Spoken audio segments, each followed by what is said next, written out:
Salut les infocrates, aujourd'hui on va parler de l'interview que Emmanuel Macron va accorder aux journaux de 20h de TF1 et de France 2 ce soir, 24 septembre. L'interview sera menée par Anne-Claire Coudray et Laurent Delahousse. Anne-Claire Coudray pour TF1, Laurent Delahousse pour France 2. Il y aura beaucoup de sujets qui, à mon avis, seront abordés dans cette interview, ou au moins devraient être abordés. On va parler ensemble de tous les sujets qu'Emmanuel Macron devra évoquer, non seulement sur la politique intérieure, mais aussi sur la politique internationale, parce qu'il y a eu une grosse actualité cette semaine, comme vous le savez. Avant tout, je vous invite à mettre les notifications, vous abonner, mettre les petits pouces, les commentaires, afin de me permettre de vivre de ma chaîne. Et c'est parti, on va parler de l'interview d'Emmanuel Macron qui sera accordée aux journaux de 20h ce soir. Alors, l'Élysée a annoncé que Emmanuel Macron va faire une interview ce soir aux journaux de 20h, et il a été annoncé que les sujets qui seront abordés seront notamment, pour la politique intérieure, la crise inflationniste, donc la montée des prix pour les Français. Mais sur la politique intérieure, il y aura aussi les élections sénatoriales qui viendront d'être annoncées au moment où l'interview aura lieu. Donc, il va falloir aussi commenter les élections sénatoriales. Sur la question internationale, il y aura aussi la question du coup d'État au Niger et les questions de la guerre du Haut-Karabakh en Azerbaïdjan avec les Arméniens. À mon sens, ce ne sera pas les seuls sujets qui devraient être abordés pendant l'interview. En effet, donc il y a la crise inflationniste que subissent tous les Français et qui va obliger Emmanuel Macron à donner éventuellement les mesures qu'il va essayer de prendre. Malheureusement, les Français attendent plus que des mesurettes avec des subventions à l'arrache. Donc il va falloir trouver des solutions de fond, des solutions structurelles pour améliorer cette crise inflationniste. On va voir ce qu'on propose Emmanuel Macron. Personnellement, j'y crois pas beaucoup. Il va y avoir aussi, au niveau de la crise politique intérieure, le problème de la loi budget qui va passer cet automne. En effet, tout le monde dit que Elisabeth Borne, la première ministre, qui n'a pas de majorité pour faire voter cette loi, a l'intention d'utiliser à foison le 49.3 pour faire passer la loi du budget au forceps. Je rappelle que la loi budget, c'est une loi qu'on vote tous les automnes pour l'année suivante. Donc, Elisabeth Borne étant en majorité relative aujourd'hui depuis un an, cette loi, elle n'a pas beaucoup d'autres choix que de la faire passer en 49.3 parce qu'elle n'a pas de majorité pour la faire passer. Notamment, elle n'a pas l'appui des Républicains. Donc, j'espère que la question sera posée à Emmanuel Macron sur quelle est la stratégie qu'ils vont adopter pour essayer de faire voter cette loi, puisque tout le monde pense que ce sera du forceps au 49.3. Sur la question des sénatoriales, on va voir quels sont les groupes qui vont prendre le pouvoir au Sénat pour essayer de l'aider Emmanuel Macron, puisque économiquement, idéologiquement, c'est les mêmes. Donc on va voir si la droite reste au Sénat ou si Emmanuel Macron gagne du terrain ou perd du terrain. Il y a aussi un autre gros sujet depuis la crise migratoire qui a eu lieu à Lampedusa. C'est la loi immigration que Emmanuel Macron a voulu faire passer. Il a tenté plusieurs fois de la faire passer à plusieurs moments, ça n'a jamais été le moment. Là, l'actualité est forte sur l'immigration, c'est la crise de Lampedusa. L'Italie se retrouve seule à gérer l'arrivée de milliers de migrants sur une île où il n'y a que quelques milliers d'habitants. Donc l'Italie se retrouve à demander de l'aide à tous les autres pays d'Europe qui rechignent à aider l'Italie et qui laissent plus ou moins l'Italie dans les problèmes avec la crise migratoire. Surtout l'Allemagne qui, elle, avait pris 1,5 million de Syriens, finalement se retrouve aujourd'hui à avoir tenté de refuser les migrants africains qui étaient à Lampedusa avant de se rétracter, d'en accepter un certain nombre. Donc normalement, il y a une question qui devrait être posée à Emmanuel Macron, c'est de savoir comment la France va gérer cette crise. Est-ce que la France va apporter son aide à l'Italie? Dans quelle mesure? Comment? Surtout qu'il y a eu une réquisition d'un hôtel à Menton dans le sud, sur la côte d'Azur, pour loger un certain nombre de mineurs isolés migrants. Ça a créé une polémique parce que les habitants de Menton ne sont pas d'accord avec cette mesure. Donc, normalement, Macron devrait être interrogé sur ça. Au point de vue international, il y a ce coup d'État au Niger qui a vu une crise diplomatique naître entre le Niger et la France, puisqu'il y a eu une crise avec l'ambassadeur qui a été pris en otage, que les Nigériens ont essayé de virer du Niger. Il y a eu une crise diplomatique forte parce que les Français n'ont pas reconnu les putschistes.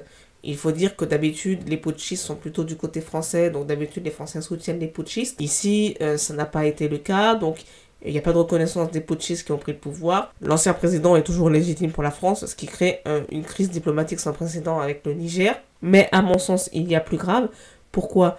Parce que quand Emmanuel Macron a reçu le roi Charles III dans cette visite d'État avec beaucoup de protocoles, d'apparat, de luxe et de faste, le dîner qui a eu lieu à Versailles a fait polémique à cause de ce faste et à cause du fait que ce faste était payé avec les impôts français, avec l'argent public français. Personnellement, je ne suis pas contre que les relations diplomatiques doivent s'accompagner de luxe, de faste et d'apparat pour impressionner, pour apaiser les relations diplomatiques. Pour moi, le problème n'est pas là. Pour moi, le problème, il est que Emmanuel Macron et Charles III organisent ce dîner en pleine crise du leadership occidental, à un moment où il y a besoin de gérer cette crise, et que ces élites-là ne sont pas en train de gérer la crise du leadership occidental dans le monde. J'en veux pour preuve, pendant cette visite d'État du roi Charles III, il y avait une assemblée générale du Conseil de sécurité de l'ONU. Les deux étaient au courant que cette assemblée générale allait avoir lieu et que ça allait se passer autour de la guerre en Ukraine. Or, la France et le Royaume-Uni sont membres permanents du Conseil de sécurité de l'ONU et ni Emmanuel Macron ni le Premier ministre britannique n'ont été à cette assemblée générale du Conseil de sécurité de l'ONU pour gérer la crise en Ukraine qui avait lieu pendant le dîner de Versailles. Donc ça veut dire qu'ils ont fui la gestion de la guerre en Ukraine pour pouvoir dîner ensemble et se recevoir et boire du champagne.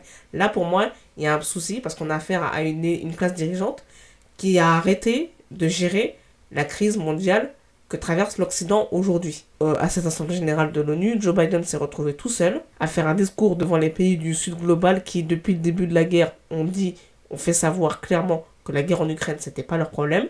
Joe Biden s'est retrouvé tout seul à mendier l'aide du Sud global qui, après le discours de Biden, ont fait un discours les uns après les autres pour dire que l'Ukraine, c'est pas leur problème, ils ont leur propre agenda, ils ont leur propre crise économique, alimentaire à gérer, leur propre crise climatique, et qu'ils ne vont pas, plus que ça, aider les Occidentaux. Donc, clairement, on a affaire à une classe dirigeante qui a décidé d'arrêter de gérer cette crise en Ukraine. Je ne sais pas qui va gagner, qui va perdre, qui a raison, qui a tort sur la guerre en Ukraine, mais ils ont clairement lâché l'affaire. Et on a eu le droit à un petit discours de Charles III, oui, la guerre en Ukraine c'est grave, l'Europe est divisée, déchirée, mais la réalité c'est que ils ont arrêté les relations diplomatiques pour parler de la guerre, et de toute façon, aucun pays occidental n'a l'intention d'envoyer le moindre soldat en Ukraine. Pour envoyer des nationaux mourir pour l'Ukraine, c'est non. Et en plus, les États-Unis sont en train de traverser une période où maintenant tous les membres du Congrès commencent à contester le fait que les États-Unis envoient de l'argent et des armes. Ils commencent à dire Zelensky c'est pas mon chef d'État. Donc ils disent on veut pas continuer à envoyer de l'argent et des armes à l'Ukraine. Et si en plus les démocrates, donc c'est le camp de Joe Biden, ne sont pas réélus aux élections de 2024 aux États-Unis, si c'est les républicains qui passent, notamment si c'est Donald Trump, il y a des chances pour que les aides à l'Ukraine s'arrêtent.